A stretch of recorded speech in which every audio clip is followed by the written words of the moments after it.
Namaskar. Few decades back, every child was going to school at the age of 8 years.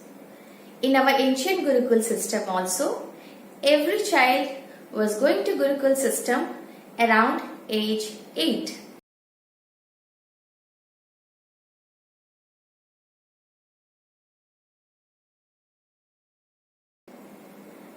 Let's see why the age 8 is very important for the child to start the education system. Today, every child is going to school and they are being qualified for this degree and that degree.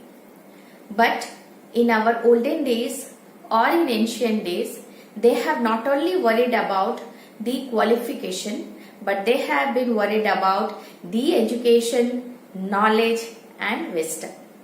Let's see and let's start how we have forgotten the reason why our grandfathers, great-grandparents, they have sent children at this age. Let's see how.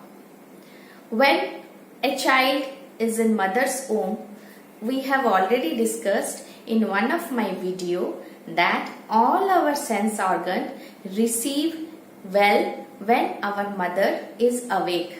That's why when a mother is conceived, a mother should be very careful about the mother's sense organ, because the child receives all data from the ambience through mother.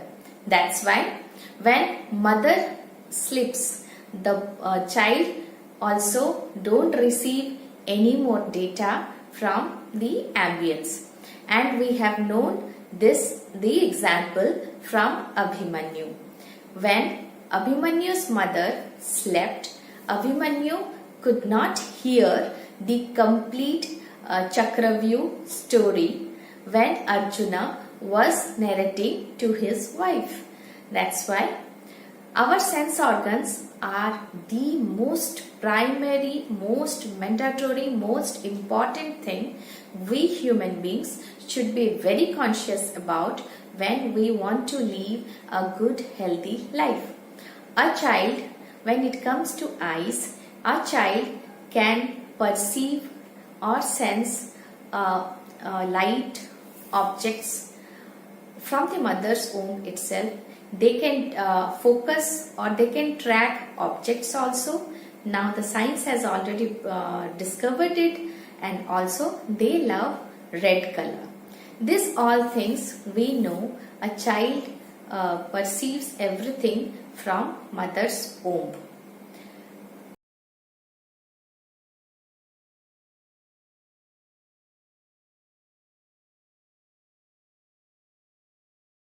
Vision. When a child is born, the child can see only 8 to 12 inches of distance. But why? Let's see.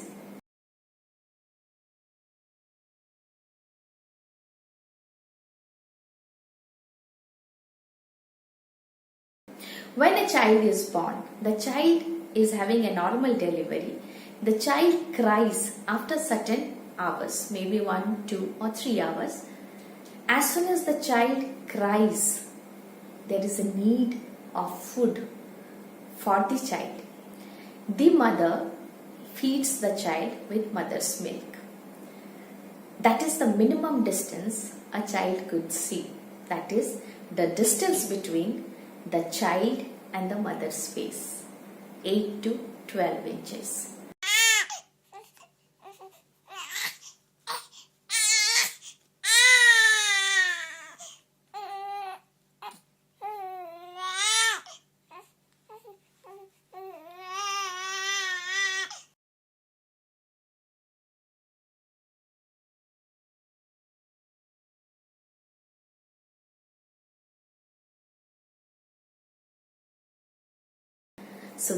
So see how beautiful the nature is. If we will keep this trigger with our child for the complete upbringing of our child's childhood, that will make our child and flourish our child as a very good human being, and also the child will be intelligent. So, by the age of 2, the child's vision is normal like an adult.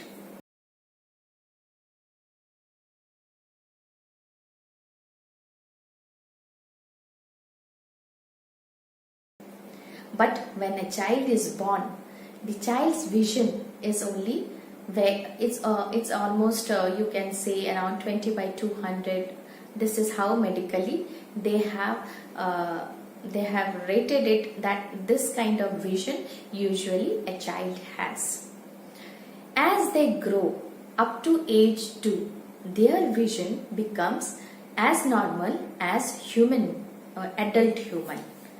But the visionary system is not ready till the age of 8 years of old.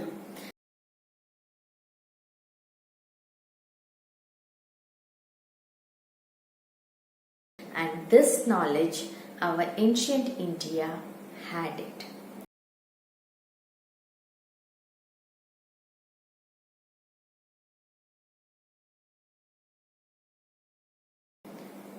So, today we should be more careful that how our child should use all the rest 4 sense organs to be triggered, developed, sensitive, active till age of 8, and we should leave the children's eye to be with nature, and we should not give any kind of stress to their eyes, because eyes takes some time to be completely eligible to make all the functional, so that the eyes will be ready for interactive with this world. Education. It was always a prime important thing for every child, not only in olden days but also till today. So eyes, when we give the child an opportunity to trigger the rest of the 4 organs for this complete 6 years, that is from 2 years of old to 8 years of old, we will see the performance of the child is very much improving, very much impressing, and also they will very good in their education. That's why in olden days the children used to go to school after age 8 only. But nowadays children are not only going to school at a very primary age, but most of the activities of today's qualification world, education world, is mostly stressed on their eyes, from writing to reading to hand-eye coordination. Everything we are focusing, we are stressing on their nascent nave eyes. So, how to keep our child busy for this 6 years of time, so that the child will be ready by the age of 8 to receive all the education in a full blossom way. Let's go one by one. First example, mudras.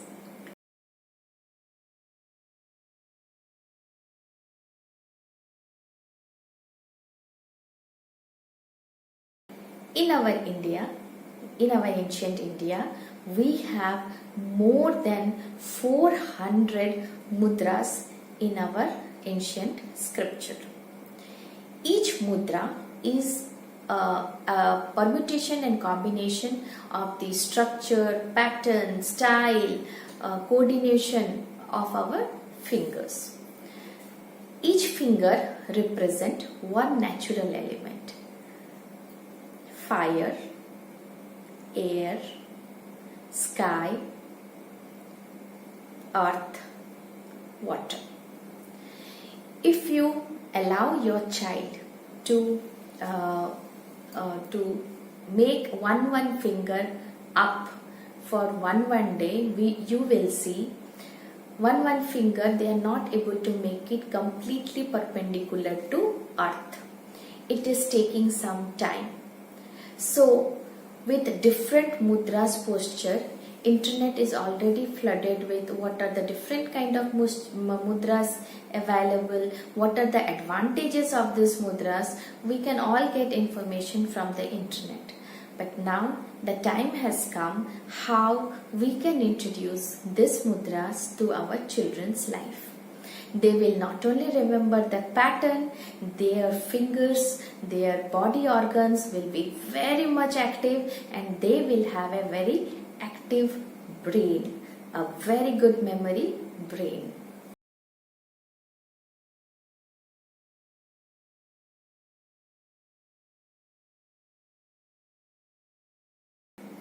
Second one, skin, our fifth sense organ. You can ask your child to close your eyes, and there are so many objects in your house, so many objects. You tell your child that one object, I will bring it in front of you, just you feel that object, touch that object, and do let me know which object is that. They will love this game, but in return what we will understand is they have a very good, sensitive, powerful, active skin as the sense organ. So similarly, there are so many methodologies how we can activate the fifth sense organ of our child, but the eyes are closed. We are not stressing on the eyes. In the same way, we can ask our child to close your eyes and just feel different sounds available in our arena and in our ambience. Maybe the sound of a console, a bell, a ring, or a glitter, or instruments. There are so many things.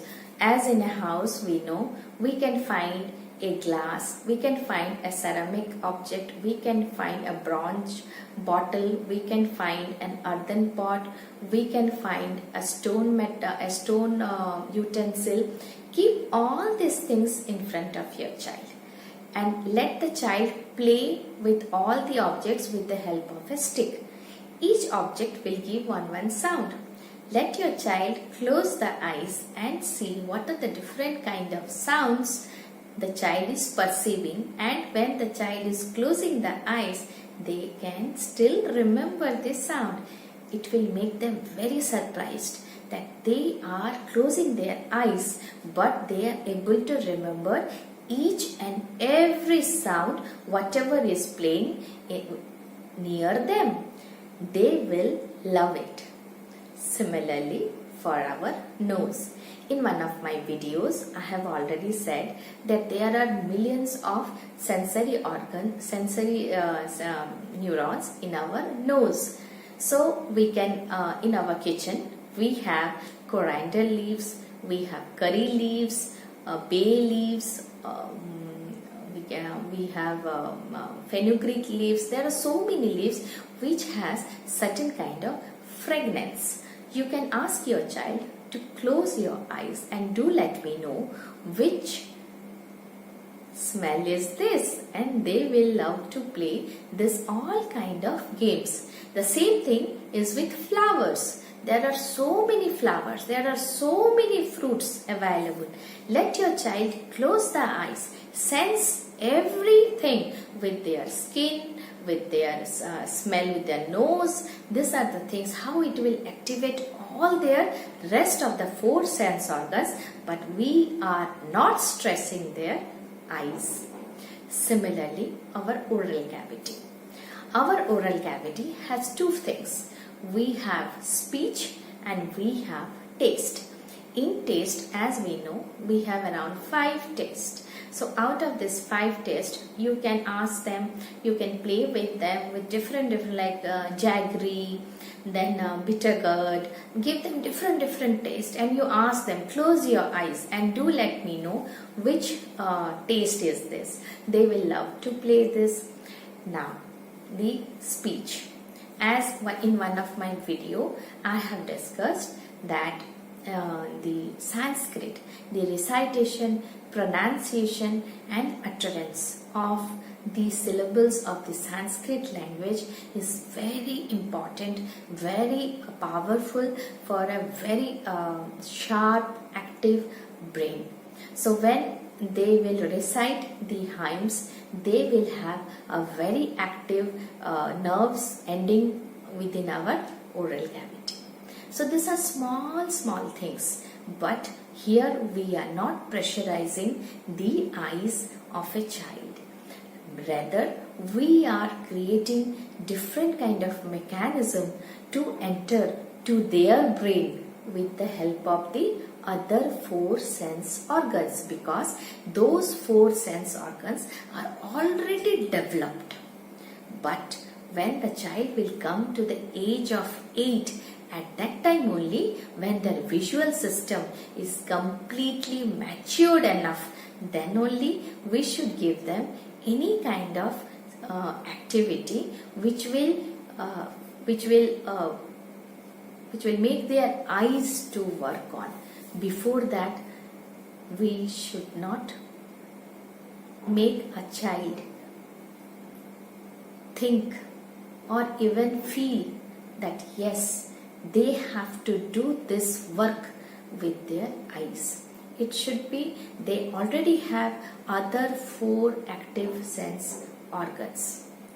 The most important thing is we can Google and see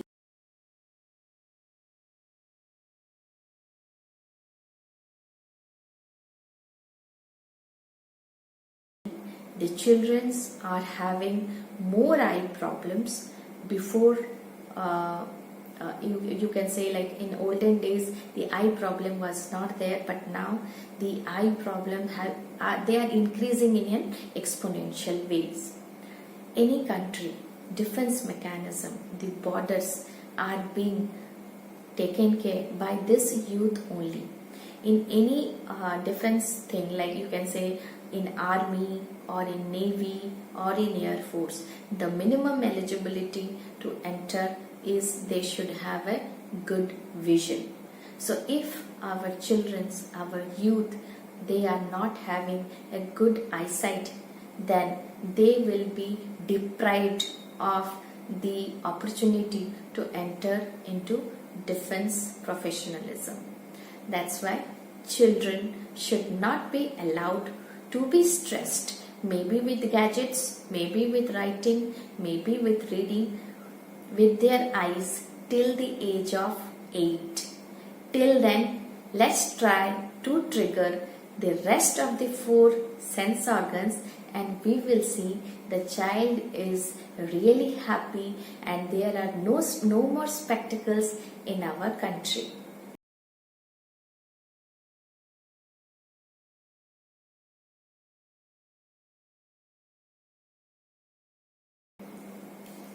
Jai Bharat.